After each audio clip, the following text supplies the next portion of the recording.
Sudah terlihat ya slide-nya. Sebelumnya, perkenalkan terlebih dahulu, nama aku Ririn, founder dari The Lady Book. Dan The Lady Book adalah apa? Kita ketahui seperti ini, gitu ya. Ini tagline kami, Empower Women Through Knowledge.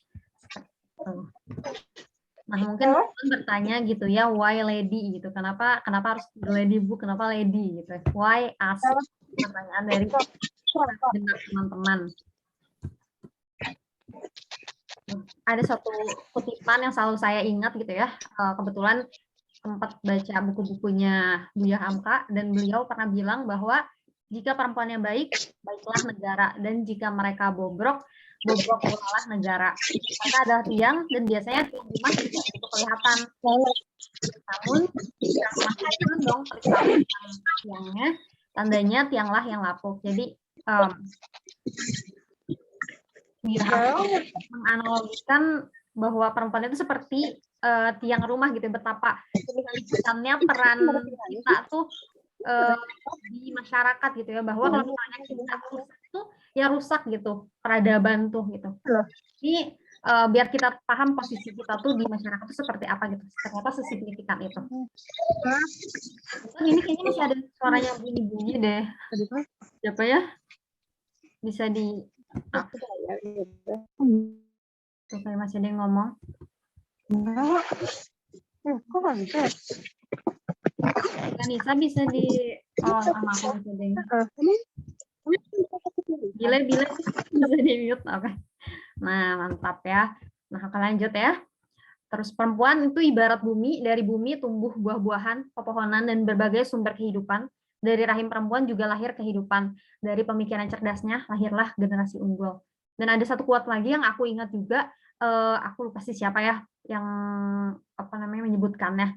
Katanya if you educate a man, you educate an individual. If you educate a woman, you educate a nation gitu. Jadi kita tuh harus menyadari bahwa peran kita tuh di masyarakat tuh sangat penting, sehingga ketika kitanya tuh benar, lingkungan kita pun seharusnya juga benar gitu. Kemudian teman-teman pasti bertanya lagi, kenapa book gitu ya? Why nih kata si bukunya. Nah, jawabannya adalah kalau kata Imam Al-Ghazali, yang pertama kali muncul itu adalah lintasan pemikiran. Jika dibiarkan, ia akan berkembang menjadi fikroh atau ideologi. Jika dibiarkan, fikroh akan berkembang menjadi niat, niat akan menjadi tekad, tekad akan menjelma menjadi perbuatan, dan perbuatan akan menjadi kebiasaan. Gitu. Kalau misalnya kita biasa mengisi diri kita atau mengekspos diri kita dengan hal-hal yang kurang bermanfaat, dengan gosip, misalnya atau di Twitter kita ngelihat orang debat terus kerjaannya, ya jangan heran kalau misalnya di masa depan kita jadi orang yang misalnya pikirannya negatif terus, atau enggak kita orang yang ngomongin orang terus gitu, yang kayak gitu. Itu tuh pasti bermula dari apa-apa yang kita serap setiap harinya gitu. Jadi menjadi sangat penting untuk menyadari apa sih asupan kita, asupan informasi yang kita serap setiap harinya gitu. Nah, ini juga sebuah fakta ya, mungkin teman-teman udah tahu lah bahwa budaya membaca di Indonesia tuh urutannya tuh nomor 2, tapi sayangnya bukan nomor 2 paling atas, tapi paling bawah gitu ya. Dari World Most Literate Nations di tahun 2016. Kemudian juga indeks minat baca Indonesia tuh 0,001, ini kata UNESCO, kurang lebih dari 1.000 orang Indonesia tuh cuma 1 orang yang minat membaca gitu ya, hobi membaca. Kemudian anak-anak Indonesia itu membaca hanya 27 halaman buku dalam setahunnya.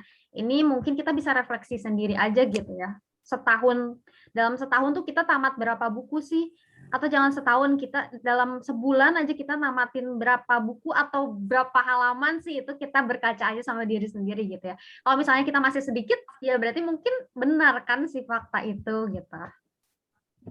Nah, terus tapi yang kita semua tahu juga bahwa 80% masyarakat Indonesia itu muslim gitu ya. Sedangkan teman-teman tahu juga mungkin wahyu pertama yang turun itu adalah perintah untuk membaca, bacalah dengan menyebut nama Tuhanmu yang menciptakan. Tapi kenapa sih nggak sinkron antara apa yang diperintahkan, terus faktanya ternyata kita malah peringkat literasinya malah kedua terendah gitu kan, itu kan agak ada yang salah gitu dengan semua ini. Nah, gitu. Makanya dari situlah itu sebenarnya alasan umumnya gitu ya, kenapa akhirnya si The Lady Book ini mulai muncul gitu, diinisiasi. Nah, tapi secara pribadinya, kalau dari aku pribadi, sebenarnya sesederhana pengen punya teman atau lingkungan yang kondusif untuk membaca gitu, karena aku pribadi untuk membaca sendiri itu cukup struggle, walaupun seneng baca tapi nggak konsisten gitu. Kalau misalnya sendiri tuh kayak kadang bisa semangat banget, kadang bisa kayak mager banget, kayak berbulan-bulan nggak baca gitu. Itu mungkin. Nah, makanya aku pengen banget punya temen baca sesederhana itu, sehingga kita punya waktu yang disiplin untuk baca buku dan menamatkan buku-buku juga seperti itu. Nah, akhirnya kita inisiasi The Lady Book. Ini adalah komunitas online tentunya karena kita lagi pandemi gitu ya, nggak mungkin ketemu, tapi berkahnya adalah kita bisa menampung lebih banyak orang dari berbagai daerah gitu ya, berbagai kota. Ini ada yang di Jawa, ada yang di Sumatera, kalau nggak salah ada deh. Pokoknya di berbagai daerah di Indonesia gitu ya, alhamdulillah gitu. Nah, ini adalah komunitas online khusus perempuan yang memiliki semangat membaca dan juga berbagi, karena nanti kita akan selalu ada sesi sharingnya seperti itu. Nah, siapa aja sih yang bisa berpartisipasi? Tentunya sesuai namanya ya, The Lady Book harus perempuan. Jadi kalau misalnya ada laki-laki yang masuk ya tentunya tidak akan diterima gitu ya. Terus yang kedua, punya semangat belajar. Karena nanti kita akan banyak banget sharing gitu ya. Kemudian juga kita belajar cara untuk menyampaikan pendapat, kemudian juga belajar untuk mendengarkan pendapat orang lain, merespon argumen orang lain juga gitu di sini. Terus yang ketiga juga mau berkomitmen. Kenapa? Karena berdasarkan pengalaman, kalau misalnya nggak pakai komitmen untuk selalu hadir tuh, ya lama-lama tuh orang tuh mager gitu. Emang untuk berbuat kebaikan tuh kita harus maksa dulu gitu. Untuk membangun kebiasaan baru tuh kita harus maksa dulu seperti itu. Nah, di sini kita ada 3 program ya teman-teman. Yang pertama yang rutin setiap pekan itu ada Women Reads. Ini weekly reading setiap hari Ahad jam 7.30, ini udah fix jadwalnya. Kemudian yang sekarang kita akan jalankan ya. Terus yang kedua ada Mini Lib, ini virtual library, ya perpustakaan online. Sebenarnya sih lebih ke memfasilitasi teman-teman untuk meminjamkan buku dan minjam buku juga. Nah, terus yang ketiga ada Pick a Book. Ini sebenarnya lebih ke review buku, tapi kita bikin simple, kita bikin pertanyaan-pertanyaan inti biar kegambar gitu isi bukunya itu seperti apa gitu. Nah, benefitnya apa? Untuk mengikuti si The Lady Book ini, kita punya lingkungan yang bisa menjaga semangat membaca gitu ya. Insya Allah terjaga, karena kalau misalnya udah 4 kali pertemuan berturut-turut tidak hadir, akan kita remove dari grup gitu ya. Itu cara kita menjaga semangat. Terus yang kedua, punya waktu khusus membaca setiap Ahad 7.30 pagi. Terus yang ketiga, ruang belajar mendengarkan dan mengemukakan pendapat seperti itu. Nah, ini yang pertama ya, program kita yang pertama ada Women Reads. Jadi ini adalah ruang membaca virtual yang tadi sudah disebutkan. Juga yang kedua ruang belajar dan berbagi, dan ketiga ini salah yang belum diganti, perpustakaan online. Dan tagline kita adalah start your first page dan plant the seed gitu ya, karena mungkin di sini ada teman-teman yang baru mulai baca gitu, nggak apa-apa, kita tuh mulai dulu aja dari halaman pertama dan kita tanam kebiasaan itu, lambat laun insya Allah akan kita bisa melihat perubahan sedikit demi sedikit dari diri kita. Nah, teknisnya nanti seperti apa si Women Reads ini? Nanti panitia, ya aku akan pasang timer selama 30 menit, nanti 5 menit terakhir akan diingatkan. Terus juga untuk teman-teman yang bisa menyalakan videonya, diharapkan untuk menyalakan biar vibes membaca bersamanya tuh kelihatan. Terus juga nanti setelah membaca, kalian akan mengisi presensi dan juga jumlah halaman gitu ya, presensi dan jumlah halaman, nanti biar kita bisa akumulasi progres kalian tuh seperti apa sih, itu sih harapannya, tapi belum selesai. Nah, terus juga habis itu di agenda yang mingguannya, yang normalnya tuh kita akan ada sesi sharing. Ini tentatif juga jumlah orangnya, tapi kurang lebih 1 orang tuh 10 menitan beserta tanggapannya seperti itu. Nah, ini ketentuannya ya, yang tadi saya sebutkan setiap Ahad jam 7.30, dan kalau misalnya tidak hadir wajib mengabarkan. Kemudian kalau sudah 4 kali berturut-turut akan dikeluarkan dari grup alasan apapun. Harusnya 4 kali mah harusnya bisa gitu ya, masih bisa bolong-bolong tuh kalian masih bisa gitu. Terus yang ketiga, kalau misalnya sudah 4 kali berturut-turut bergabung di agenda Women Reads, bisa meminjam buku di Minilib seperti itu. Nah, ini agenda Women Reads yang dulu-dulu ya, walaupun ini masih sedikit, tapi alhamdulillah sekarang kita semakin banyak orang-orangnya. Nah, ini yang sekarang juga sesinya spesial. Jadi biasanya nggak beberapa kali sih, ini baru kedua kalinya kita ngundang pembicara. Yang lalu-lalu tuh kita ngundang Kak Dipi, yang akhirnya Kak Dipi ikut juga jadi anggota The Lady Book gitu ya. Siapa tahu nanti Kak Dita juga ikut. Oke, nah terus ini mini lib yang tadi sudah saya sebutkan juga. Jadi mini lib ini adalah perpustakaan virtual untuk meminjamkan berbagai buku dan untuk meminjam buku gitu ya. Nah, alasannya apa? Sebenarnya lebih ke memperpanjang usia kebermanfaatan buku gitu. Soalnya kan banyak buku-buku yang udah kita baca tapi ya udah akhirnya di perpus di rak buku kita masing-masing aja. Padahal sebenarnya kalau kita pinjemin ke orang, siapa tahu itu bisa sangat bermanfaat bagi mereka gitu. Nah, terus gimana cara ngelihat koleksi minilib ini? Nanti teman-teman bisa cek aja bit.ly/minilib ladybook atau di Instagram @theladybook, di highlights-nya ada. Nah, syarat peminjamnya tadi ya udah disebutin mengikuti 4 kali sesi Women Reads gitu. Sebentar. Nah, ini yang bukunya juga ada beberapa dan teknisnya nanti teman-teman baca sendiri aja ya. Soalnya cukup panjang. Nah, terus juga ada program yang ketiga adalah Pick a Book. Jadi sebenarnya lebih ke review buku gitu, sharing insight dan pengalaman membaca buku nanti akan di-share via Instagram. Nah, ini juga sarana untuk mendapatkan rekomendasi bacaan gitu, teman-teman. Mungkin ada yang butuh rekomendasi. Nah, cara jadi kontributornya gimana? Nanti tinggal isi formnya bit.ly/pickabook, A-nya gede. Nanti sama kami akan di-review dan juga diedit. Nah, tapi kalau misalnya kontennya kurang aman, bisa jadi nggak akan kami publish. Jadi pastikan kontennya aman dulu seperti itu. Nah, ini ada beberapa Q&A ya. Boleh baca buku apa aja ya ini teman-teman, bisa yang dari PDF juga, bisa yang dari Kindle, dari apa aja lah, bahkan kayak textbook juga boleh dibaca gitu ya. Terus kenapa bacanya bentar banget? Karena di sini sebenarnya nanti kan bacanya 30 menit ya. Ini lebih ke pemantik aja ya teman-teman. Jadi diharapkan habis dari sesi ini tuh ya teman-teman bisa baca sendiri aja di hari-hari berikutnya gitu ya. Nah, terus kenapa diskusinya bentar banget? Karena sebenarnya udah dari berbagai pertimbangan sih, dan menurut kami udah cukup banget 1 jam itu diskusinya. Terus kenapa nggak pakai musik ketika baca barengnya? Karena beda-beda ya tiap orang, ada yang butuh fokusnya tinggi, ada yang emang senang pakai musik. Jadi mangga diserahkan ke masing-masing aja. Kalau misalnya butuh musik, silakan pasang sendiri aja ya di laptopnya masing-masing. Nah, terus kenapa harus kalau udah 4 kali nggak hadir dikeluarkan? Karena ini tadi ya untuk menjaga semangat teman-teman di grup. Kalau misalnya semuanya pada hadir tuh kerasa semangatnya jadi pada naik gitu. Tapi kalau misalnya lama-lama jadi 50 orang, dari 50 orang jadi 30, jadi 20, lama-lama jadi 10 tuh kerasa kayak menurun gitu semangatnya. Jadi cara kita menjaga semangatnya adalah kalau udah 4 kali nggak hadir berturut-turut akan kita remove gitu sayangnya. Nah, mungkin udah ya untuk penjelasannya. Kita lanjut aja ya ke sesi virtual reading-nya. Akan aku share screen.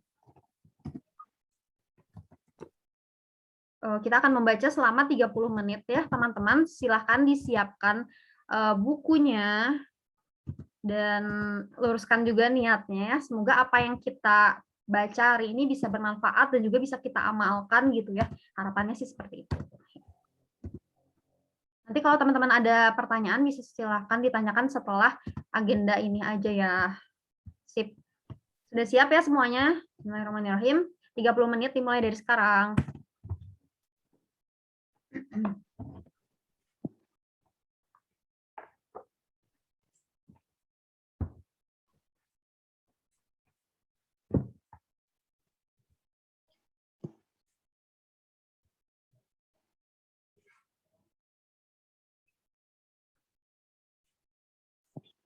Oke. Kelihatan ya suara? Itu. Kelihatan nggak? Kelihatan? Kelihatan, Kak. Oke. Kita mulai aja kali ya. Berapa lama? 30 menit ya? 30 menit, Kak. Bentar ya, pasang alarm dulu. Oke, Assalamualaikum warahmatullahi wabarakatuh. Senang sekali, alhamdulillah diberikan Allah kesempatan untuk ketemu sama teman-teman yang suka banget sama buku. Buktinya apa? Jam segini mana ada orang Minggu pagi kumpul buat baca buku, ya kan? Ngebahas tentang buku. Wow, berarti kalian benar-benar sangatlah persentase sedikit dari rakyat Indonesia yang insya Allah bisa diandalkan untuk Indonesia Emas 2045 ya berarti ya. Alhamdulillah ya, insya Allah ya teman-teman ya dan mbak-mbak sekalian. Kenalin, nama saya Anissa Anindita Zain. Saya adalah founder dari Lab Belajar Ibu. Itu adalah komunitas yang saya baru buat bersama teman-teman LPDP kebanyakan, tapi ada juga ada beasiswa lain. Kita adalah sekumpulan ibu-ibu yang baru pulang dari rantau, dan kita pengen ngebuat ibu-ibu yang intinya mengalami transisi dari domestik terus kerja lagi atau nggak kerja ke domestik dengan lebih lancar, intinya gitu. Saya di Jepang itu tadi ya, saya awalnya exchange di Kanazawa, terus saya S2 di Tokyo Tech dengan beasiswa LPDP. Sebelumnya di Kanazawa saya pakai beasiswa JASO. Terus saya benar-benar belajarnya itu ketika di Kanazawa pure tentang budaya dan bahasa. Ketika saya ke LPDP, riset saya tentang industri tekstil, dan habis itu saya punya anak dan berkeluarga di Jepang. Total di Jepang nggak gitu-gitu lama banget, tapi semoga bisa membantu teman-teman untuk tahu tentang Jepang lebih. Tapi kalau saya ngomong kecepatan, kasih tahu ya di notes, Kak, kecepatan banget, nggak jelas kayak gitu.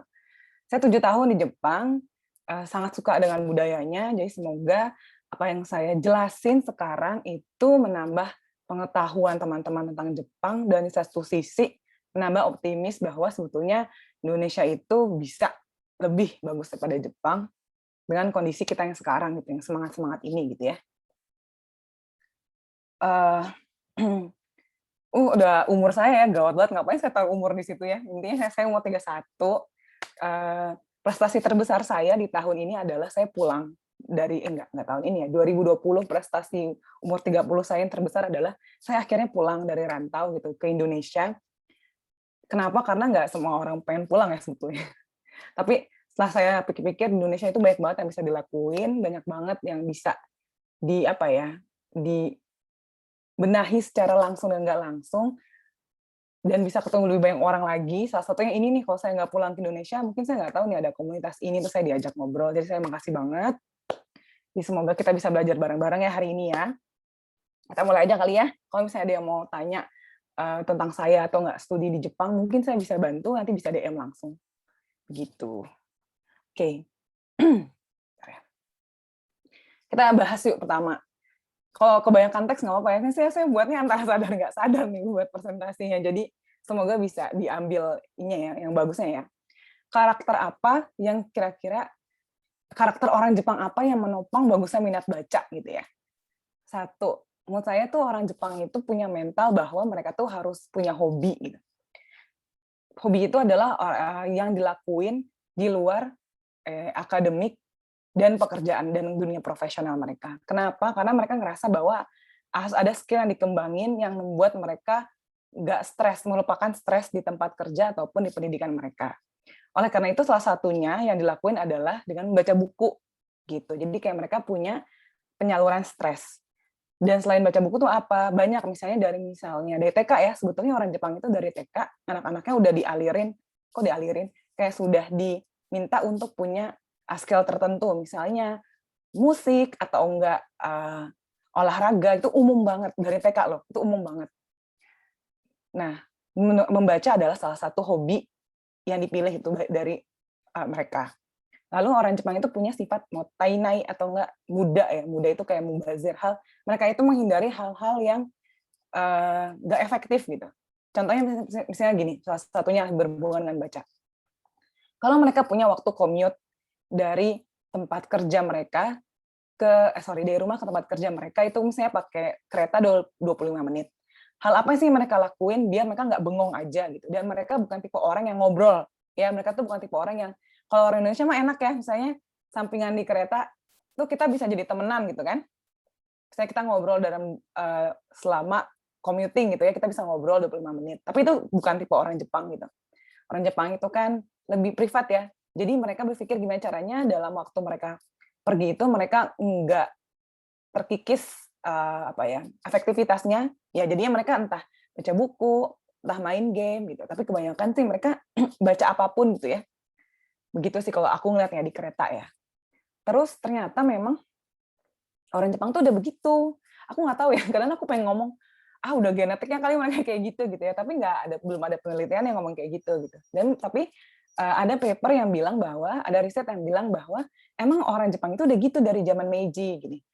Zaman sebelum Meiji itu adalah zaman Edo. mungkin kalau suka nonton Kenshin Himura mana ngerti kali ya. Zaman Edo itu kan Jepang ketutup ya. Jadi Jepang itu menutup pintu luar negeri gitu. Jadi mereka benar-benar berdikari, ya kan? Nah, ketika mulai zaman Meiji, itu kan mereka mulai buka pelan-pelan tuh. Mulai buka pelan-pelan. Nah, mulai buka bordernya sedikit-sedikit. Jadi pengaruh luar tuh mulai masuk. Dan scholars dari luar, kayak orang-orang pinter periset dari luar kan mulai masuk. Nah, situlah mereka bisa ngeliat tuh orang Jepang tuh gimana. Dan membandingkannya dengan negara lain kan, dengan negara dia. Mereka bilang bahwa orang Jepang itu benar sesemangat itu untuk baca. Dari zaman dulu gitu, sesemangat itu untuk baca. Dan itu tidak dipengaruhi oleh tingkat ekonomi dan tidak dipengaruhi oleh kasta mereka. Jadi yang baca tuh bukan yang kayak orang-orang keturunan misalnya kaisar dan segala macam. Dan mungkin itu baca ya mereka ya, karena mereka punya akses. Tapi kayak commoners, orang-orang yang biasa itu juga baca. Sebetulnya di Indonesia juga gitu. Kalau misalnya kita lihat Pak Muhammad Natsir, Pak Agus Salim, kan mereka dulu juga ke sekolah Belanda kan. Mereka bilang bahwa mereka itu dibiasakan untuk baca banyak, ya kan. Nah, tapi sistem seperti itu tidak dipertahankan di sistem pendidikan kita gitu maksudnya. Itu tidak diadopsi ya seperti itu. Nah, tapi Jepang itu memang dari dulu suka baca dan mereka mengadopsi si bagusnya baca itu ke sistem pendidikan mereka gitu. Jadi itu bertahan. Kalau itu analisis aku ya, gitu kira-kira. Lanjut ya. Sorry ada bahasa Jepangnya, tapi nggak masalah kok. Jadi itu kemarin aku baru ngeh kalau di tahun 2020 itu ada loh penelitian terkini ya, cukup terkini ya, karena di 2020 tentang seberapa suka sih orang Jepang itu baca buku gitu. Ini tuh survei yang valid dari lembaga yang bagus, dari Nippon Foundation. Ini surveinya emang 1.000 orang, usianya 17 sampai 19. Tapi hasil ini nggak jauh beda dari data survei yang aku baca tahun 2018 atau 2019, yang audiensnya itu adalah orang-orang di atas 15 tahun, dan jumlahnya 3.000. Jadi jumlahnya ini pokoknya ini tuh valid kalau misalnya mau di-apply insya Allah ke umur lain gitu, bukan 17 sampai 19 tahun ya. Nih, orang Jepang itu suka baca setengahnya. Setengahnya nggak mengaku suka baca gitu. Kalau misalnya kita tarik ke Indonesia, aku baca riset yang audiensnya orang Indonesia gitu ya. Kalau misalnya di Indonesia itu 1 dari 1.000 orang, kata UNESCO, rajin baca. Maksudnya nggak apple to apple sih, tapi kita nggak tahu ya, apakah definisi rajin itu adalah sama dengan suka gitu. Misalnya kalau kita anggap sama, berarti kita masih jauh banget ya gap-nya ya gitu.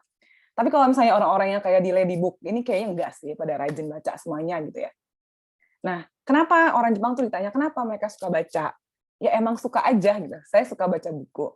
Terus mereka tertarik dengan kontennya gitu. Mereka ngerasa memang kalau baca buku ada pengetahuan baru yang bisa mereka dapat. Terus mereka emang perlu untuk belajar sekolah. Mereka bilang emang butuh buat belajar ujian, tapi itu sedikit gitu. Jadi memang baca itu memang mereka ngerasa suka sama bukunya gitu ya. Nah, berapa tuh buku yang mereka baca dalam sebulan? Sebulan loh, bukan setahun. Nih, ini datanya nggak jauh beda sama tahun-tahun sebelumnya. Mereka baca seenggaknya 1 sampai 2 buku gitu ya. Itu mayoritas. Tapi yang selesai baca 1 buku dalam sebulan, itu 60% responden. Itu 17-19 tahun loh, berarti kan anak masuk kuliah ya. Gitu. Nah, kalau misalnya kita tarik ke negara kita gimana nih gitu. Orang Indonesia itu, ini saya lupa ngasih source-nya, tapi insya Allah valid ya. Entah saya dapatnya dari Kompas atau bisnis.com, saya lupa. Orang Indonesia itu baca 5-9 buku per tahun. Bukan per bulan loh, per tahun. Jadi sebetulnya mungkin kalau misalnya ngeliat dari semangat baca buku, mungkin kita harus digeber lagi ya. Cuman berita bagusnya Indonesia itu saat corona melanda ini lebih semangat baca. Jadi kalau misalnya dilihat dari data Perpusnas, orang Indonesia itu selama pandemi ini dan makin bagusnya sistem online Perpusnas, jadi orang-orang lebih semangat baca sekarang. Dan itu terjadi juga di Jepang gitu selama corona ini ya. Lanjut ya. Nah, menariknya nih ya. Kan ekspektasi saya kayak gini loh. Oh, orang Jepang berarti suka mikir, berarti bacanya buku non-fiction, buku kayak yang ribet-ribet tuh, kayak buku filosofi yang kayak gimana-gimana kan. Enggak gitu ya. Buku apa yang mereka baca, itu buku novel. Maksudnya, oke, buku novelnya mungkin bukan novel yang gimana-gimana ya, tapi mungkin yang kayak sekelasnya Murakami Haruki gitu-gitu kali ya. tapi jelasnya itu fiction, itu bukan non-fiction. Jadi yang mereka baca adalah buku novel, buku manga, buku komik, light novel. Light novel tuh kayak itu gimana ya? Kayak buku tapi banyak gambar, terus mungkin temanya tuh romance gitu-gitu loh. Kayak benar ya mungkin metropop gitu kali ya, ciklit, teen lit gitu kali ya kalau light novel itu. Terus non-fiction itu 8,8%. Apa sih pendapat mereka tentang kalau orang Jepang ditanya, gimana menurut kamu kita naikin semangat baca orang pemuda Jepang gitu ya kalau mereka ditanya. Mereka bilang yang paling penting adalah ngebiasain diri untuk baca apapun jenis bacaan yang mereka bilang gitu. Yang paling penting adalah mulai dulu habitnya, nggak usah bukunya yang susah dulu gitu maksudnya. Terus mereka bilang, sorry, terlalu ya batuk dulu ya. Nah, paling penting adalah memaksimalkan waktu membaca di kantor dan di sekolah dengan baik setiap pagi. Jadi kalau nggak salah, saya nggak salah baca, tapi saya udah baca benar-benar sih. Dia bilang, ada memang kantor yang ngasih waktu bebas pagi-pagi itu untuk karyawannya untuk baca buku gitu. Dan kalau misalnya di Jepang memang pagi-pagi itu memang ada waktu untuk belajar. Jadi saya udah konfirmasi ke teman saya yang anaknya udah sampai SMA, sampai kuliah gitu ya, di Jepang, dia bilang memang dari kalau TK memang ada tuh. Jadi pagi-pagi anak-anak TK itu ada waktu bebas. Nah, tapi mereka apa ya? Ayo baca buku yuk gitu. Karena memang ada lemari buku di TK di kelas itu, masing-masing kelas loh. Nah, umur SD mereka ada juga waktu bebas. Dan itu biasanya ada juga yang baca buku. Nah, tapi kalau misalnya makin SD-nya makin tua gitu ya, makin ke mau lulus, itu bukan buku bebas yang disuruh baca, tapi buku yang berhubungan dengan pelajaran gitu. Tapi ada jam bebas baca buku di Jepang itu. Gitu. Terus mereka bilang gini, yang paling penting adalah apa dari membaca? Bukan hanya baca, tapi punya waktu untuk merefleksikan bacaan. Bukan hanya baca, tapi ada waktu untuk menuliskan apa sebetulnya nilai baik yang bisa dicontoh dari bacaan itu. Gitu. Jadi ada waktu baca dan waktu berpikir dan menulis, gitu kata orang Jepang. Mempelajari makna dari apa yang dibaca, gitu. Sebetulnya kalau menurut riset, baca fiksi dan non fiksi itu masing-masing punya keunggulan memang teman-teman. Misalnya gini, kalau kita baca fiksi, itu ada sisi emosi kita yang diperbaiki, perbagus gitu. Misalnya kayak kita dibuat lebih empati, kita lebih simpati. Tapi ketika kita baca non fiksi, maka ada kemampuan otak kita, kognitif kita yang ditambahin, dicakepin gitu masih bahasanya, yang dipoles gitu kan. Nah, jadi memang paling baik adalah mencoba untuk memix ini gitu, baca fiksi dan non fiksi. Tapi yang paling penting, saya tuh pernah ngobrol gitu ya sama, mungkin sih tahu Mbak Putih ya, yang punya ibu-ibu baca buku, book club itu. Dia bilang gini, memang yang paling penting adalah dia setuju dengan statement si orang-orang Jepang remaja ini bahwa yang paling penting adalah apapun bukunya, jangan nggak pede dulu sama tema yang kamu suka gitu. Saya kayak gini, emang kalau misalnya suka metropop, ya baca dulu metropop, nggak apa-apa, yang suka dulu. Nanti lama-lama pelan-pelan tambahin tema lain gitu. Emang saya bukan orang yang suka baca non fiksi, BTW. Tapi saya tahu bahwa baca non fiksi itu penting. Jadi saya juga sedang memaksa diri saya, teman-teman, untuk membaca, mulai nge-mix antara fiksi dan non fiksi gitu. Nah, kita semangat ya. Indonesia bisa kok, tenang aja. Nah, lanjut. Gimana dengan anak usia sekolah? Apakah mereka juga baca buku? Ya Jepang itu lagi heboh ya. Ini karena mereka ngerasa bahwa ada degradasi di minat baca anak-anak di usia SMA gitu ya. Ini masuk hot topic buat mereka. Mereka mungkin nggak ke Indonesia kali ya, Pak. Gimana ya? Tapi maksudnya buat mereka ini hot gitu. Jadi gini, dari School Library Association di Jepang tahun 2019 katanya setengah ini tapi BTW risetnya dari 5.000 anak loh. Tapi benar-benar maksudnya representatif ya kalau mereka buat riset itu. 53% anak SMA Jepang tuh nggak baca buku satu pun dalam sebulan.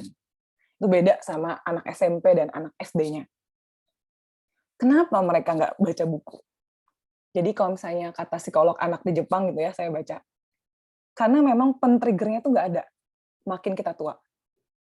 Misalnya nih, kalau misalnya ada psikolog di Jepang bilang gini, gimana caranya biar anak itu mau baca buku dari TK, dari usia SD?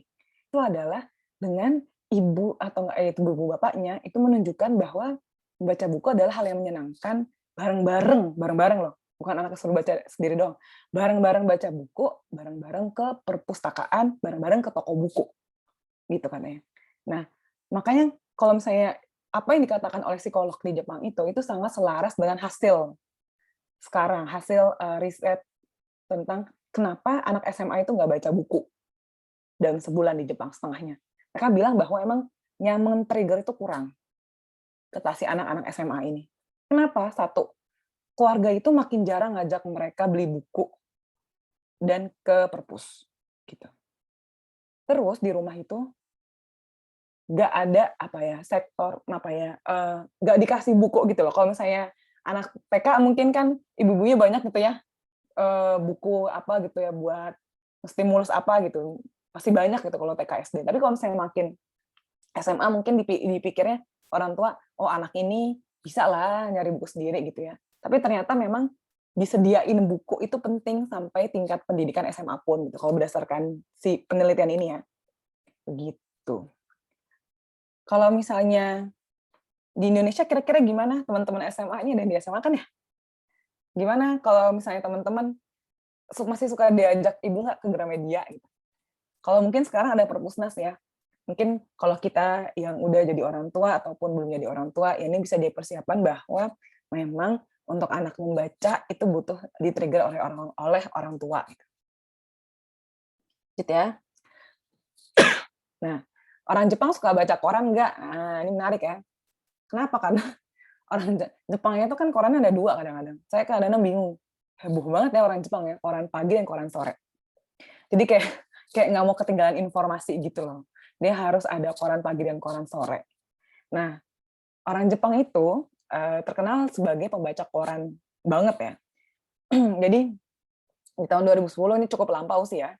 Jadi kalau top 10 sirkulasi koran terbesar di dunia ini 50%-nya itu adalah koran Jepang. Karena orang Jepang itu suka banget baca koran.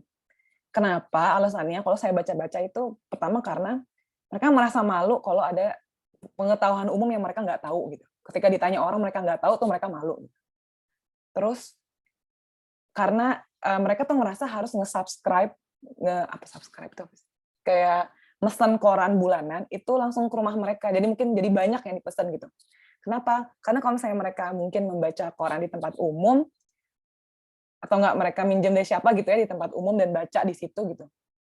Mereka bakal ketahuan kayak pandangan politiknya gimana, cara mereka memandang hal-hal yang sensitif mungkin agama, politik itu ketahuan gitu ya. Dan itu mereka nggak suka gitu. Jadi mereka membaca langsung di rumahnya masing-masing gitu. Dan itu meninggikan jumlah sirkulasi koran. Gitu. Itu yang analisisnya ya, kenapa bisa tinggi banget gitu. Nah, tapi sekarang jatuh nih rasionya. Kenapa? Karena ya orang-orang lebih suka pakai HP kan, bisa pakai HP. Dan memang remaja pun yang baca koran nilainya makin jatuh, makin nggak baca. Gitu. Tapi saya juga kagum sih. Secara saya juga bukan pembaca koran. Gitu. Misalnya, kalau orang tua saya nggak baca, nggak mesen koran setiap hari, saya juga nggak baca gitu. Tapi nanti mungkin teman-teman sini nanti bisa sharing, misalnya, Kak aku masih loh baca koran. Wow, berarti bisa cerita tuh, gimana caranya biar bisa kayak gitu. Rata-rata sih kalau orang Jepang itu bacanya 5-10 menit ya.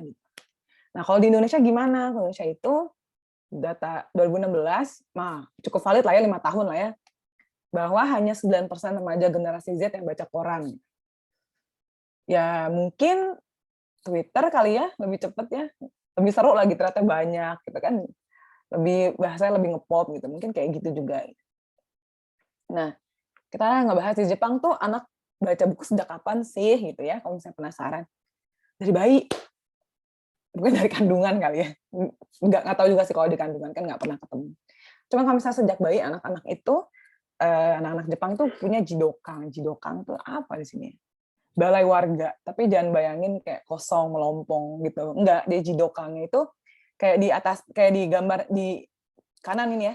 Jadi benar-benar padat jadwalnya, kayak Senin sampai Jumat ada acara ini loh di balai rakyat kita. Acaranya untuk anak seumur ini loh gitu. Terus pagi-pagi ada senam bareng-bareng dan di sana itu ada kumpulan buku. Jadi misalnya dari kecil, dari umur kayak misalnya 3 bulan kan bersosialisasinya di jidokan itu kan, di balai itu kan. Di situ mereka baca buku bareng-bareng gitu. Dan kalau misalnya teman-teman lihat di sebelah kiri bawah, by the way ini udah berapa menit nih? Masih ada waktu Kak, 10 menit lagi. Oh ya, oke. Sebelah kiri bawah itu kan ada tuh tulisannya Akacang Ehong, Kacang Nohong. Jadi kayak buku untuk bayi. Jadi udah disektorin gitu loh. Saya nih ibu baru nih, dia pergi perpus terus kayak, aduh buku apa yang bagus buat anak aku? Kan pusing ya buku banyak gitu. Tapi orang Jepang itu kan sangat teliti ya. Jadi teliti dan detail. Jadi mereka kayak, oh ini kalau buat anak kecil sebelah sana buat bayi. Oh ini buat yang anak usia udah cukup dewasa gitu.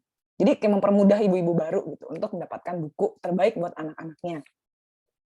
Dan itu dia yang aku bilang, anak usia TK dan pra-TK dibiasakan untuk baca buku. Ada baca buku bebas pagi-pagi, tapi si guru itu pasti bacain buku setiap hari. Nah, kenapa? Karena anak aku TK sempat di sana. Jadi misalnya kayak mereka baca buku segede ini nih, lebih gede lagi sih biasanya. Namanya Kamishibai biasanya. Tapi dibacain gitu kayak gini. Padahal mah ya anaknya mah cuma denger doang, anaknya juga nggak ngeliat teksnya, cuman ya karena itu dibiasain dan gurunya bisa bawain dengan cara menyenangkan ya anak-anaknya bakal seru-seru aja gitu. Dan anak usia TK tuh bakal dapat buku gratis dari pemerintah. Jadi kayak setiap bulan itu kalau ada yang ulang tahun sekalian tuh dikasih buku tuh. Nih bukunya nih. Kayak banyak tipis-tipis bukunya tapi menarik-menarik banget tuh. Ya kan? Emaknya aja seneng banget bacanya bagi anak-anaknya kan. Gitu. Jadi bisa sambil latihan baca anak-anaknya gitu. Nah, kerennya perpus di Jepang. Nah, perpus di Jepang tuh oke-nya apa? Jadi mereka tuh ada ruangan khusus gitu biasanya. Jadi gini, kualitas perpus tuh nggak selalu sama tiap daerah. Ada yang kayak, ya Allah kok gini banget gitu ya. Ada juga yang bagus banget, tapi rata-rata bagus banget. Nah, perpustakaan di Jepang itu ada ruangan khusus untuk baca buku. Jadi ada ruangan khusus buat memang dibacain buku gitu dan nanti ada kelas-kelasnya. Nah, tahu nggak di Jepang itu ya? Mereka kan semua kan sangatlah detail. Semua jadwal itu biasanya sebulan sebelumnya. Jadi gini, jadi misalnya ini ibu nih anaknya 3, beda-beda umurnya. Gimana nih biar anak gue bisa dapat exposure baca buku yang bagus dan adil gitu misalnya. Nah itu tuh ada jadwalnya sebulan sebelumnya. Jadi ibunya tuh bisa ngeliat gitu di website, oh umur anak aku hari ini. Kalau yang anaknya beda umur, harinya beda lagi gitu. Dan itu tuh harus ditulis. Orang Jepang kan detail ya. Maksudnya kayak, kita tuh nggak bisa tuh misalnya gini orang Jepang nih. Besok kita mau ngajak dia pergi ke toko buku, terus kita ngomongnya hari ini, padahal perginya besok nggak bisa. Kamu mau pergi sama orang Jepang deh besok. Kita ngomongnya kayak 2 minggu atau seminggu sebelumnya, nggak bisa, kayak dadakan tuh nggak bisa. Ini buat ngarep ya? Dan itu berlaku banget di sistem mereka. Kayak acara apa aja, itu mereka ada tuh, dikasih tahu sebulan sebelumnya. Jadi benar-benar orang itu punya schedule tetap ke perpusnya kapan aja. Begitu. Dulu aku juga kayak gitu, jadi sangat sangat berguna banget sih penjadwalan kayak gitu. Dan mungkin karena di Jepang itu, bentar ya. Yang kebeli atas Udah ini ya, sudah. Ini kayaknya ada Mbak yang lagi seru nih mau. Coba deh Mbak. Nih, kan ada perpustakaan kan macam-macam. Misalnya gini. Mungkin karena literasinya literasi internetan juga sudah bagus. Jadi di daerah yang bukan Tokyo pun itu bagus website-nya. Misalnya ada di daerah sebelah kanan nih. Ada itu website daerah Kitakyushu. Kitakyushu itu ibaratnya tuh apa kalau di Indonesia ya? Aduh, apa ya? Jawa Timur. Enggak juga sih. Enggak, dia tuh kayak lebih kayak Sumatera gitu loh. Tapi mereka itu website-nya bagus gitu. Aku nggak tahu ya apa di Sumatera ini kayak gimana, tapi aku masih ngerasa kalau bukan di Jawa, kayaknya masih agak susah gitu akses kayak gitu. Tapi mungkin kalau ada di sini ada teman dari Sumatera bisa cerita ya. Tapi kalau di Jepang itu udah rata, udah cukup rata. Jadi ujung Hokkaido sampai ujung Okinawa itu masih ada perpustakaan yang representatif buat warganya gitu. Gitu sih yang aku pelajari ya di Jepang. Nah, perpusnya itu sorry kalau nggak jelas gambarnya ya, tapi yang jelas perpusnya itu dibuat sangat menyenangkan gitu. Dan itu bukan hanya di kota-kota besar gitu ya. Dan itu benar-benar dibagi berdasarkan tema. Jadi ada yang berdasarkan tema, misalnya ini tentang hewan gitu, ini tentang tumbuhan. Terus misalnya kayak kita nih kalau makin lama di Jepang kan kita tahu nih, oh penerbit favorit nih ini nih yang bagus buat anak. Nah itu tuh udah dibeda-bedain sama si petugas perpusnya gitu. Jadi kita kayak ibu-ibu yang ambisius gitu ya, misalnya kayak aku maunya anak aku baca semua penerbit ini, itu tuh gampang banget. Dan itu bisa dilihat di website juga apakah itu available, bisa didapatkan hari itu untuk dipinjam gitu. Kerennya itu ya. Ya bisa lah Indonesia insya Allah suatu saat. Nah terus sebelah kanan gitu ya kita lihat, itu sorry nggak jelas banget ya gambarnya. Jadi aku selama di Nagoya itu ngelihat ada Nagoya itu mungkin kayak Jawa Tengah ya, Nagoya itu kayak Jawa Tengah. Nagoya itu ada salah satu daerahnya namanya Tokushige gitu ya, itu daerah baru. Ya. Itu dia buat perpustakaan daerah, itu nyambung sama mall, keren banget nggak? Jadi ibu-ibu itu kayak emang mall keluarga gitu loh. Jadi kalau misalnya sekalian hari Minggu ya, mereka belanja, itu sekalian mereka ke perpus. Jadi perpus adalah tempat yang harus didatengin juga di hari Sabtu Minggu gitu. Jadi benar-benar apa ya, kebayang nggak sih kayak mall apa sih gede di Jakarta itu apa ya?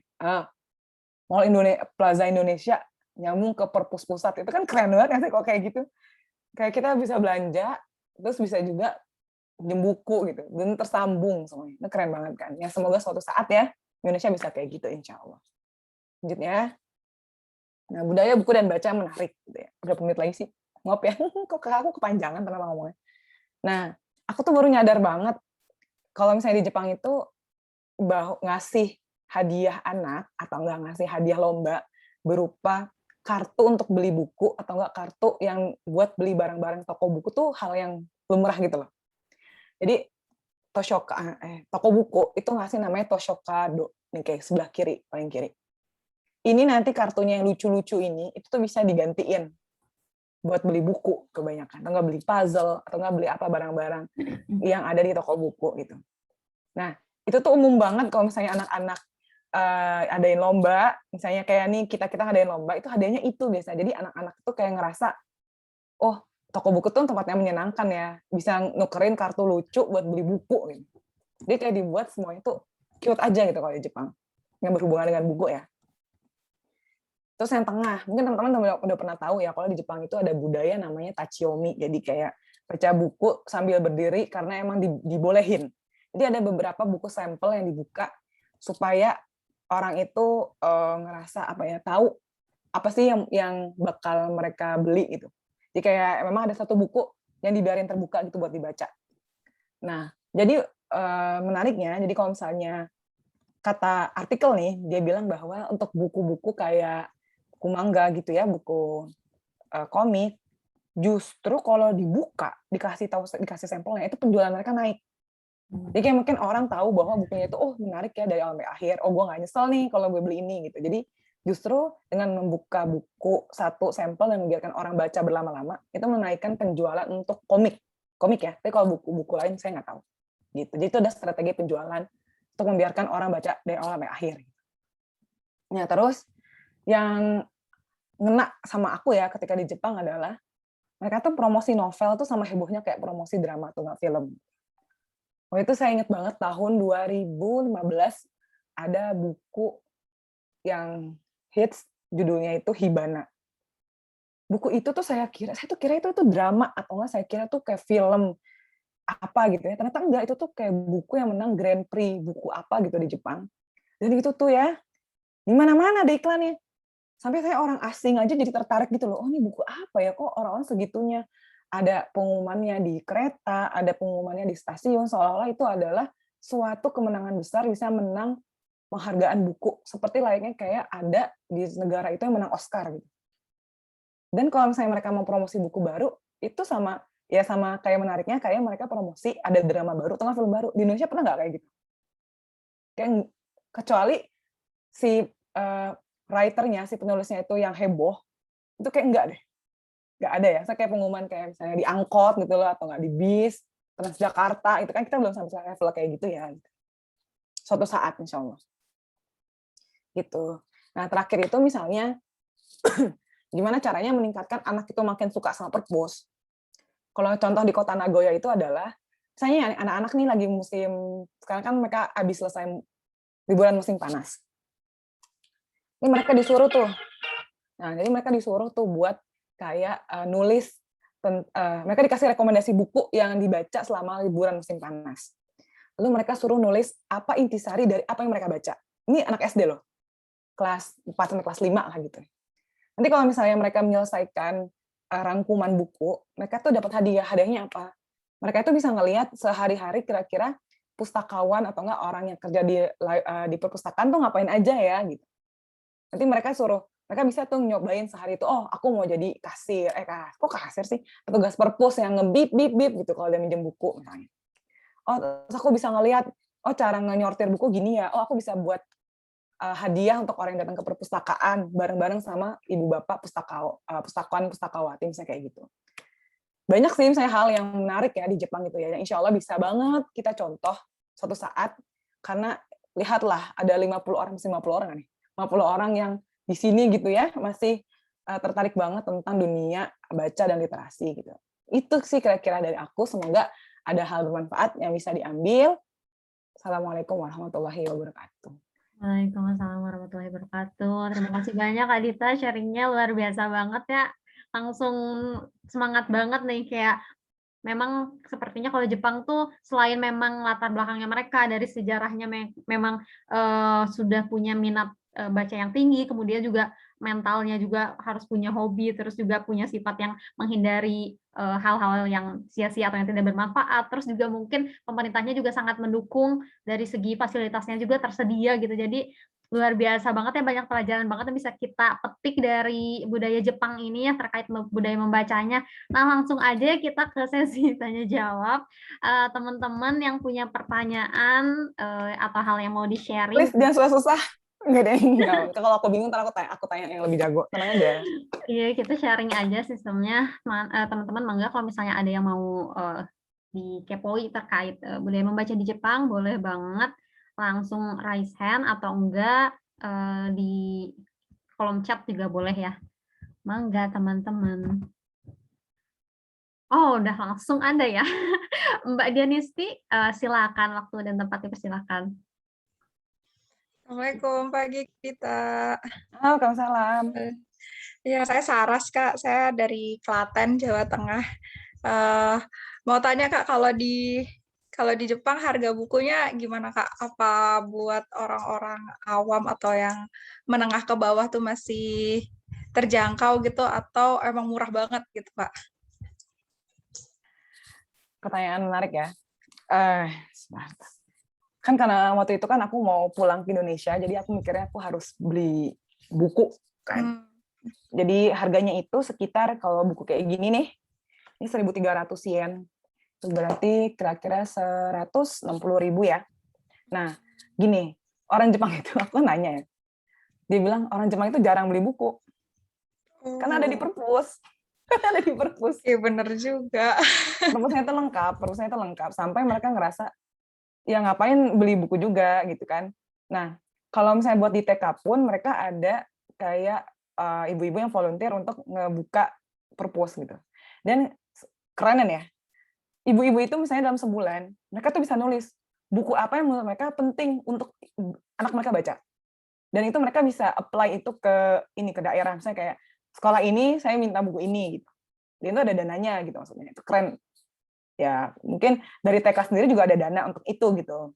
Jadi untuk itu lingkup sekolah Jawa Tengah ya, aku Nagoya loh, kayak Jawa Tengah kan. Jadi untuk lingkup daerah yang di lingkup TK daerah pun mereka sudah tinggi apa ya, kayak keinginannya untuk baca gitu ya. Nah sebetulnya di Jepang pun itu banyak loh buku second, banyak banget. Bahkan orang-orang juga bilang ngapain sih Dit lu beli buku baru, orang yang second banyak banget kok gitu. Dan dalam keadaannya masih bagus. Karena Jepang itu memang tipikal orang yang sangat jaga barang ya, dan beli second itu sangat lumrah gitu. Gitu sih. Jadi pertama mereka cenderung ke perpus, kedua baca gratis toko buku. Karena bisa dibaca gratis toko buku. Ketiga beli second. Mungkin untuk orang yang benar-benar segitu sukanya sama buku, mereka bakal beli baru gitu. Dan insya Allah mereka mampu ya. Karena kan 1.300 itu lumayan, tapi nggak mahal-mahal banget dibanding income mereka gitu. Gitu sih kalau dari aku gitu. Tapi insya Allah kita bisa Indonesia bisa kok kayak Jepang. Insya Allah ya, suatu saat ya. Ya, makasih Kak Dita. Sama-sama.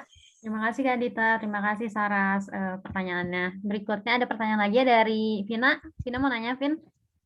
Silakan. Ya, Rin.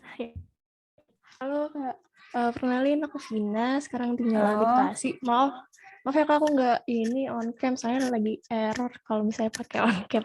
nggak apa-apa. Eh ya, jadi makasih banyak Kak sharingnya. Menurutku relate banget dari tadi yang dijelasin sama Kakak. Jadi mungkin aku bener dulu kayak TK, SD senang banget baca kayak tiap hari karena di perpustakaan itu ada. Jadi emang bener disediakan gitu. Terus sampai akhirnya SMP, SMA bener-bener sama sekali nggak ada. Dan sampai sekarang pun jadi nggak ada gitu Kak. Untuk niat membaca itu jadi baru mulai ada lagi itu baru-baru ini juga. Terus mungkin ada Ririn juga yang menurut aku jadi salah satu wadah buat aku untuk mengembangkan lagi. Mungkin aku lebih pertanyaan ke pengalaman Kakak ya Kak, bukan lebih ke gimana budaya membaca di Jepang. Mungkin kayak gimana sih tips untuk mulai membaca lagi? Mungkin adakah tips-tips tertentu dari Kakak? Terus yang kedua, gimana membaca buku itu bisa merubah hidup Kakak? Apakah ada perubahan dari yang misalnya nggak membaca jadi membaca kayak gitu sih Kak? Ya, makasih Kak.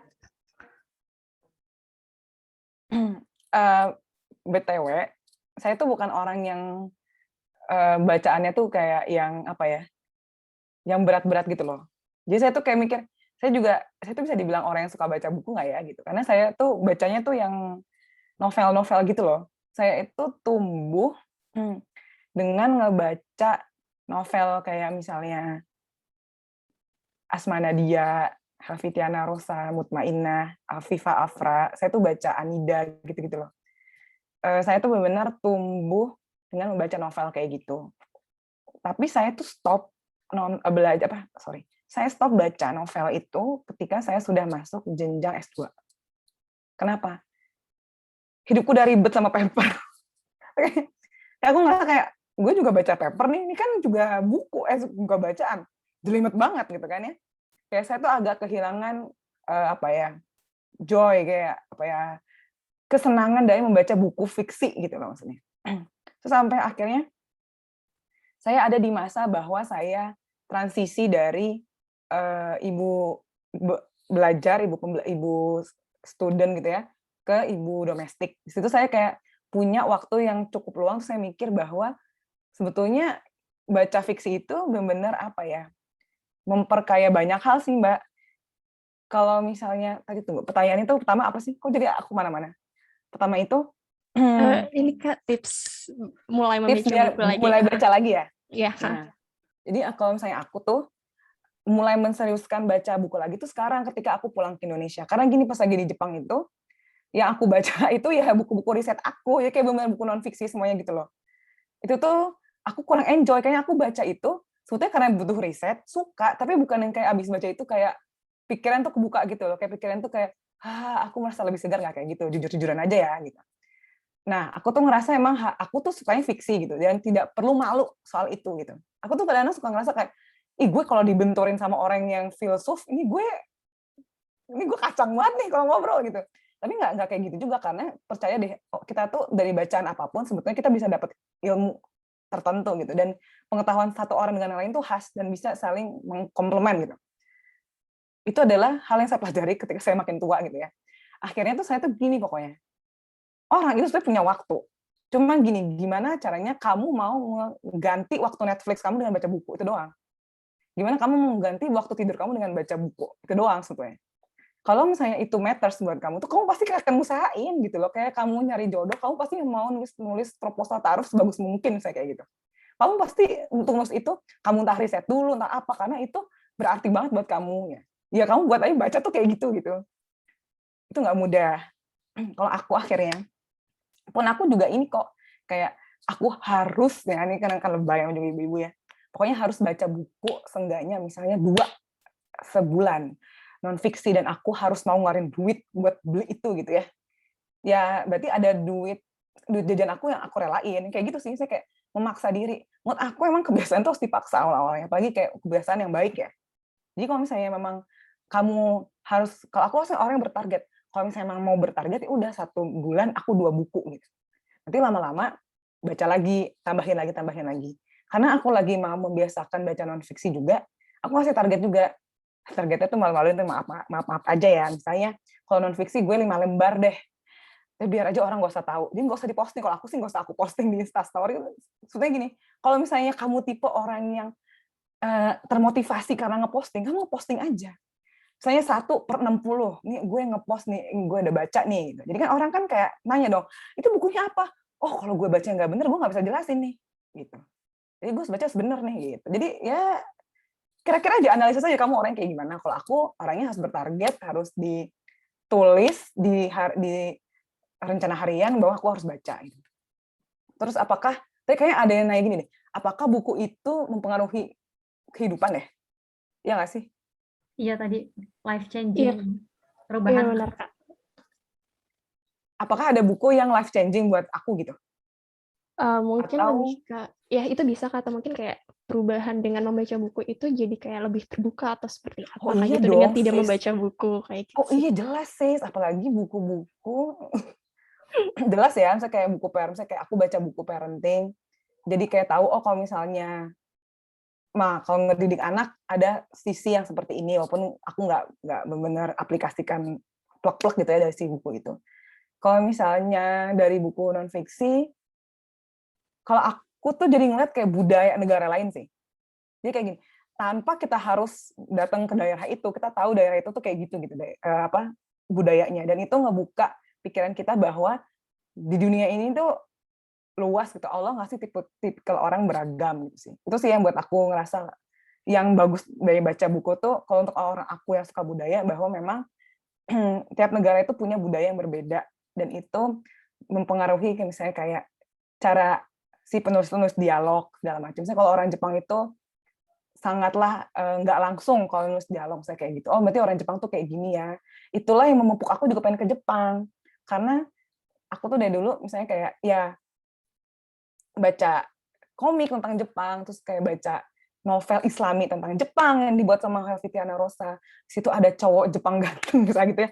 Ya nggak sih? Biasanya kan kayak gitu nggak sih perempuan kayak, oh di Jepang itu ada ini ya orang yang keren kayak gini, oh berarti nanti aku bisa dapet misalnya ya suami kayak gini di Jepang gitu. Ya nggak apa-apa sih menurut aku kalau misalnya dengan itu jadi membuat kamu jadi pengen lebih baik, jadi pengen ke Jepang ya udah gitu. Nanti kan bisa diubah niatnya kalau di tengah-tengah sadar diri gitu kan makin dewasa. Gitu menurut aku. Jelas lah life changing lah. Setiap buku bahkan menurut aku loh. Bahkan yang kita anggap bukunya receh, itu tuh ternyata banyak ngebentuk diri kita gitu. Secara nggak sadar, dan mungkin bisa kamu sadarin tuh kalau kamu udah ibu-ibu misalnya kayak gitu. Kalau buat aku sih.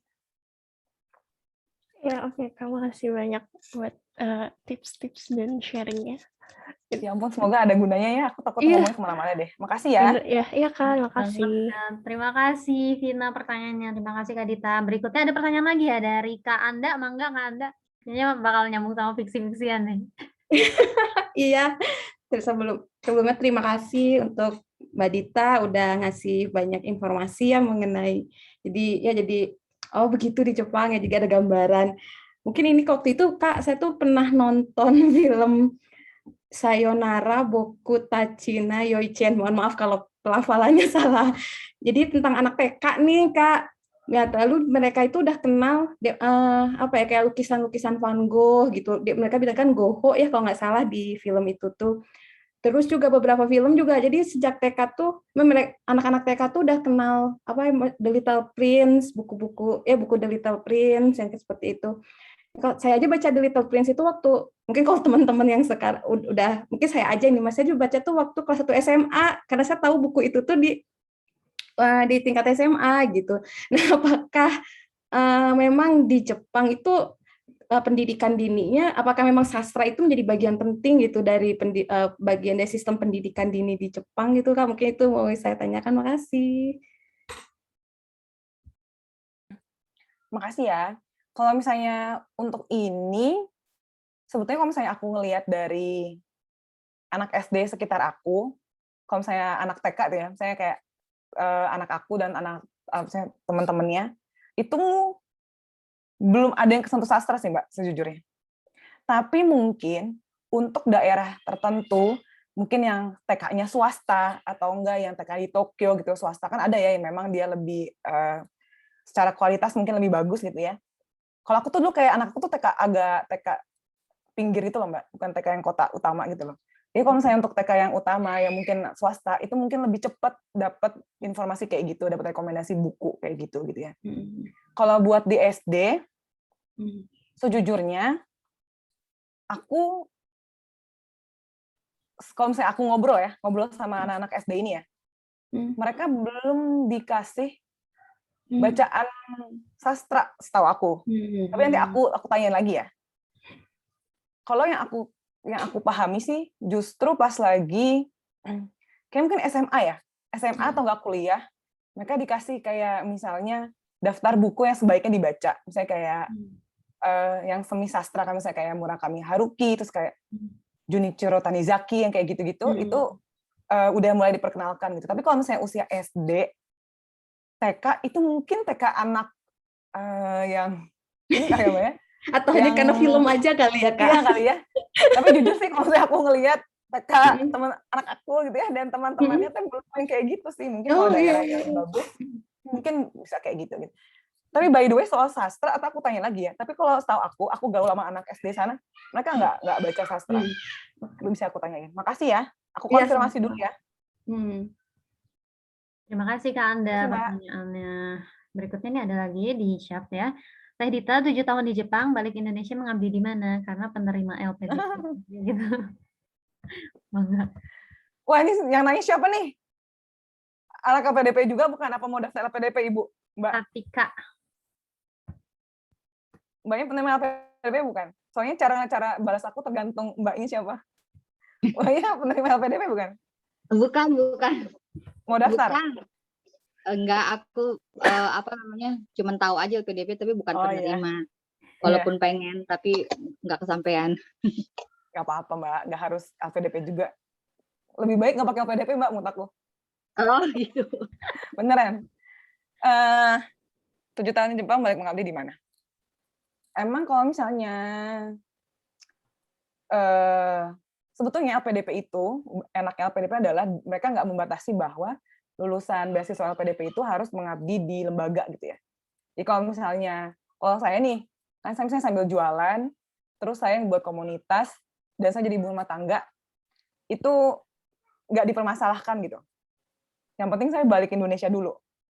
Kalau menurut aku sih, aku ngatain kalau LPDP gitu ya. Yang paling penting, mereka yang di luar itu, mereka balik dulu, mencoba ngelakuin apa yang mereka bisa di Indonesia. Setelah itu kalau misalnya mau keluar lagi, silakan. Gitu Mbak Tika. Soalnya kalau misalnya ini, maksudnya, tapi memang iya sih Mbak, maksudnya banyak yang nanyain sih. Misalnya kayak, kok jadi penerima LPDP, ada yang jadi ibu rumah tangga sih gitu. Padahal sebetulnya, kalau kita ngeliat ibu rumah tangga sekarang gitu ya, saya sih nggak ibu rumah tangga benar-benar yang maksudnya nggak ada kerjaan lain selain ngurusin rumah ya.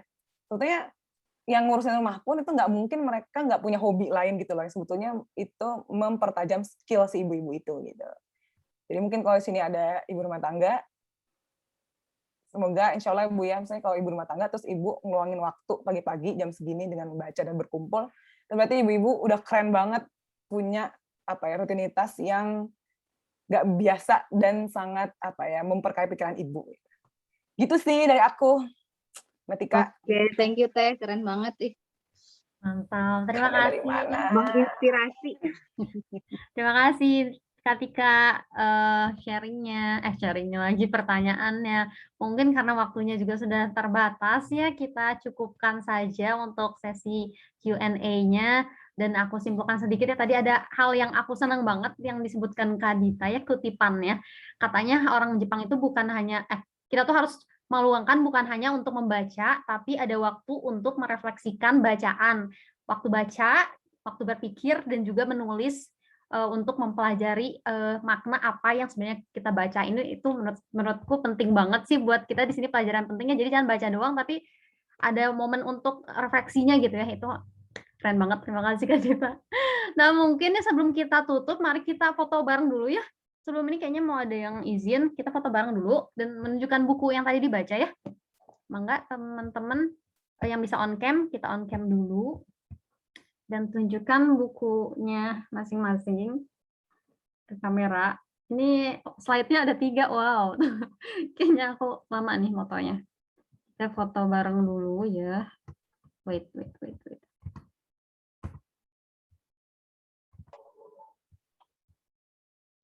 Oke, sebentar. Kak Dita kalau mau nunjukin buku juga nggak apa-apa. Biar terasa. Bu, Ini Metropop yang Islami, Oh, yang lumayan Islami menurut aku. Metropop paling Islami juga ya. Oke. 1, Iya, 2, satu-satunya yang ketemu. 1, 2, 3. Oke. Sebentar ya, ini ada 3 slide, jadi agak hektik. Harus satu-satu. Slide pertama sudah, kemudian slide kedua ya, teman-teman dijaga senyumnya. Sebentar. 1, 2, 3. Sorry, belum. Maaf nih, Bu. 1, 2, 3. Oke, satu lagi ya, tunggu sebentar, ditahan dulu. Mohon bersabar. Slide ketiga. 1, 2, 3. Oke, sorry, belum. Satu lagi ya, sebentar. 1, 2, 3. Sip, mantap. Sip. Oke, teman-teman. Alhamdulillah kita sudah ada di akhir sesi. Aku pribadi dari The Lady Book dan teman-teman yang lain mengucapkan terima kasih banyak-banyak sekali kepada Kak Dita karena sudah berkenan untuk hadir di sini untuk sharing terkait budaya membaca ala negeri Sakura. Sungguh hal yang sangat fresh gitu dan kita mungkin banyak belajar banget. Ternyata budaya Jepang luar biasa banget, banyak yang bisa kita pelajari banget gitu ya teman-teman. Semoga kita selalu semangat dalam membaca dan juga membagikan apa yang sudah kita baca, membagikan apa yang sudah kita dapat ke orang lain di sekitar kita juga gitu ya. Nah mungkin sekian saja untuk pertemuan hari ini. Insya Allah kita akan bertemu lagi di pekan depan. Sekali lagi saya mengucapkan terima kasih kepada Kak Dita. Semoga kapan-kapan mungkin bisa sharing lagi di sini dengan topik yang berbeda. Sorry. Sip, mungkin kita tutup saja dengan kita tutup saja pertemuan hari ini. Kurang lebihnya mohon maaf. Wassalamualaikum warahmatullahi wabarakatuh. Terima kasih banyak semuanya. Waalaikumsalam warahmatullahi wabarakatuh. Terima kasih Kak Dita. Terima kasih, Kak.